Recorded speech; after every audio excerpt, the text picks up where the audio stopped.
Hey, Eagle fans, I'm Thomas Mott. Welcome to Philadelphia Eagles Now here on a Monday where we have to jump into the game yesterday. Disappointing. I mean, it's the first loss of the year, and I always think about on Sundays after an Eagle loss just how depressing the rest of the day is. And so now you wake up on a Monday, it's raining here in Atlanta where I live, and it's like, man, gosh, I should have won that football game. So I'll give you my takeaways. We got 5 big takeaways a little bit later on in the video. But initial reaction is missed opportunities were huge in this game. I mean, they had so many chances, and they were dominating early. I mean, early on in this game, I'm like, oh my gosh, Philadelphia's going to get a big win, and the national media is going to look at us and be like, wow, they just beat up on the 49ers in Philadelphia. This is going to be huge. And then slowly but surely, the game just started to slip away and slip away and slip away, and you're like, oh, well, yeah, by the fourth quarter, you knew they were going to win that football game. So a tough loss for Philadelphia, 17-11 to San Francisco. But if you want a quick bright side take, the 49ers are good, and their secondary played really, really well. And even though they were injured, they are a really good football team, and that's probably a playoff team, or at least close to a playoff team. They're in a tough division. The NFC West keeps winning. When they got to play each other, that's going to be interesting. But the takeaway is they played good football early against a good football team,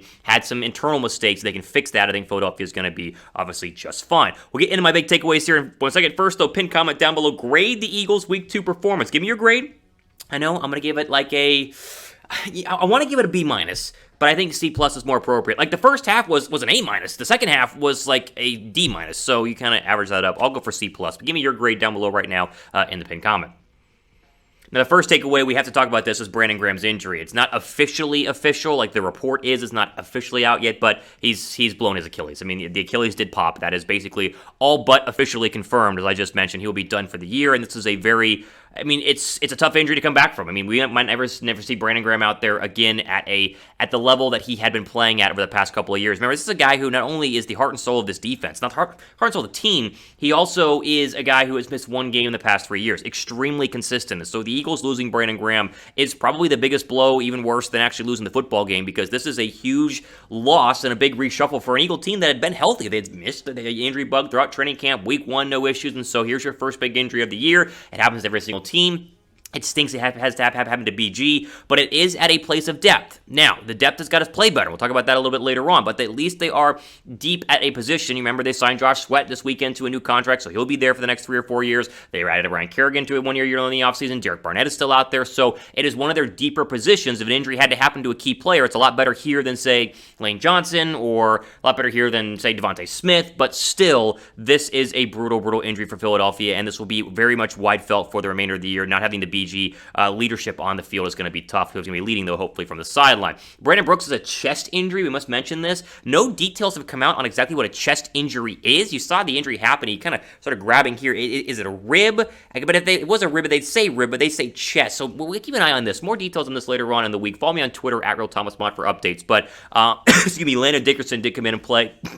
He did come in and played well in the second half, and so Dickerson will be your starter at right guard if Brooks is not able to go on Monday against the Philadelphia Eagles. Okay, before we get into my takeaway number 2, if you guys want to jump in on the betting game, and man, I hit on a couple bets yesterday. Betting was rough yesterday, though, so if you want to jump in on a possible, rebounded week 3, do it with our friends at BetUS. Chatsports.com/EaglesBet. Use that promo code EAGLES125. You get a 125% deposit bonus whenever you first sign up. So essentially, you go to our link, chatsports.com/EaglesBet, put down your deposit of $100, use our promo code, and then the 125% deposit bonus kicks in and gives you $225 to bet on maybe Philadelphia or any other NFL game, college football game, sports in general. BetUS is a great platform. I use it. You guys should use it too. Chatsports.com/EaglesBet.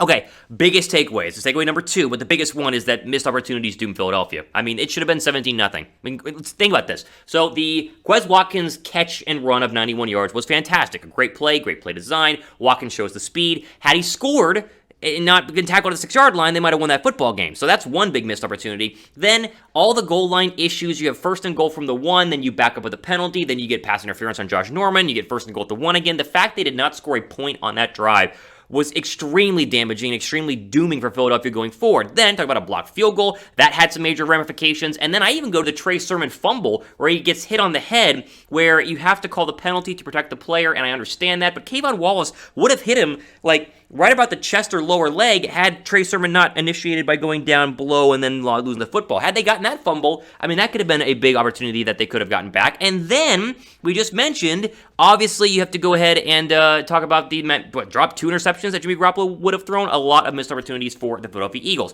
Jalen Hurts in this game, He wasn't anything crazy great, but he wasn't bad. He's not turning the football over. He had 1 or 2 sacks later on in the game, but there's more coverage sacks. I thought he played very, very well, and Pro Football Focus still has him as a top 5 quarterback in terms of grade over the past 2 weeks. And so Hurts, I think, was a bright spot. The receivers, though, were not a bright spot, let's just say. They've got to play better, and the fact they were playing against a beat-up secondary and could not get open and could not make big plays, minus the Quez Watkins play, was definitely very, very disappointing. But missed opportunities is the real story of today, and the fact that they had chances to go up 10-0 or 17-0 or 13-0 early on and did not is absolutely brutal. Who deserves the blame versus the 49ers? Give me your thoughts on this one down below in the comment section. I think a lot of you will say Nick Sirianni. That's what I'm going to say, and that's my next big takeaway we'll get to in just 1 second, though. First, again, who deserves the blame versus the 49ers? Give me your thoughts down below right now in the comment section. Now, the play calling was suspect. Like the play calling was extremely suspect, and we can get into this a lot, but it's very simple. Like, Nick Sirianni has to learn from this, and he took the blame. He took it in the postgame press conference today and his radio show call with 94.1 WIP. The play calling, when you have multiple snaps from the 1-yard line, 1st and goal, 2nd and goal, backed up, then back 1st and goal, I mean, all the play calling was bad. It wasn't just that Philly special on 4th and goal, because had it worked, we'd all would have been like, wow, what a genius play call, but it was the play calling before that made no sense. Also, Philadelphia hardly used 12 personnel yesterday, which is 2 tight ends. They used 2 tight ends against the Falcons 75% of the time, and then yesterday it was like 30% of the time. The play calling to me was very suspect. A couple of 3rd and 1s too. They just kind of tried to power their way against a very good 49er defensive line. Like, give me a little bit of creativity. I love seeing Jalen Hurts on the edge. The pitch option we saw early on in the game was fantastic. That got you a 1st down. Sirianni had some brilliant play calls, and he had a really good game against the Falcons, but this was a game where he has to go ahead and kind of pat the chest and say, this is on me, because the play calling was very, very bad. Had Philadelphia, again, converted on a couple of 3rd downs and actually scored in the red zone when they got there and then made the field goal, they could have won this football game, and Sirianni's going to be kicking himself that Philadelphia is not waking up this morning here with a sloppy, but albeit win, to go to 2-0. All right, before we get into my next 2 takeaways, be sure to subscribe to the channel. We got plenty more great coverage coming up next couple of days and weeks. It's Dallas week. It's Dallas hate week. This is a massive game on Monday night. More on that later. Make sure you guys are subscribed. We have great videos planned for you guys this week.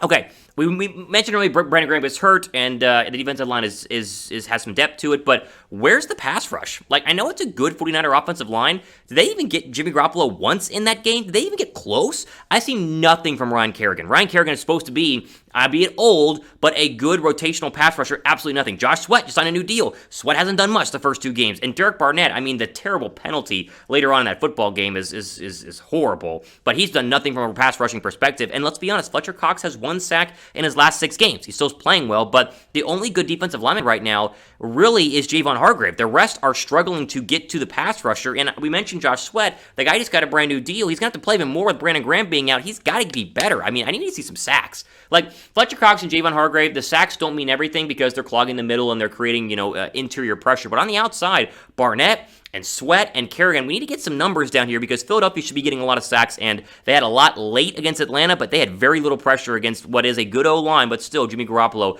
there on Sunday. What's your level of concern right now with the pass rush? Like, I think they're still fine, and they held them, and they played well against the run, much better than they did against Atlanta. But what's your level of concern about the pass rush from a scale of 1 to 10? Mine's at like a 6 right now. Dallas has a good O-line. I know they're doing injuries on the right side, the suspension, but you got to get after Dak Prescott because Prescott's going to carve this defense up if he's not able to be on the ground. And speaking of that, our final takeaway: Dallas is a scary matchup. I mean, I was watching that game in the afternoon. I was praying that Justin Herbert and the Chargers would be able to win, and they almost did, but Dallas is a scary matchup. The Dallas Cowboys are playing good, and Philadelphia, if they're not prepared, and if they don't play well, they're going to get beat pretty badly by the Dallas Cowboys on Monday night. I think they can win. I think Philadelphia can win that game, but right now in the NFC East, what could have been 2-0 Philadelphia versus what maybe 0-2 Dallas is now potentially going to be 1-2 Philly, 2-1 Dallas, or vice versa. They've got to win on Monday night. That is not a It's not a must-win because it's early, but it feels like a must-win because, as we mentioned, Washington and the Giants have shown me nothing. This is Dallas versus Philadelphia for the division, and Jalen Hurts is going to have to come out here, play well, good play calling, and maybe the hope is that Philadelphia can learn from the loss and learn what they did wrong because they were flying high versus Atlanta, learn what they did wrong against the 49ers, figure it out, and get a big win against the Cowboys. Again, Monday Night Football, we'll give you a full preview of that a little bit later on in the week. Dallas right now, the early betting odds according to Vegas and BetUS is that the Cowboys are 4-point favorites. So we'll wrap up by saying this. Who do you have, Philadelphia or Dallas? How are you feeling about that game? Pick your team. I think don't pick the Cowboys, but it'll be a tough matchup. It'll be a very tough matchup. Give me who you guys got in the comment section down below. Do a score prediction later on in the week. There you go. All time for today on a disappointing, but still, I think Philadelphia is a good football team, and I think that was a good football team they lost to, and if they can beat Dallas, then we'll, flip things right around, turn the frowns upside down, and be happy about our Eagles to go to 2-1. But it's an important week and a very big week for Philadelphia going into the game against the Cowboys. Make sure you guys are subscribed, playing more content as I mentioned. But for Philadelphia Eagles Now, I'm Thomas Mott. We sign off the rest of your day.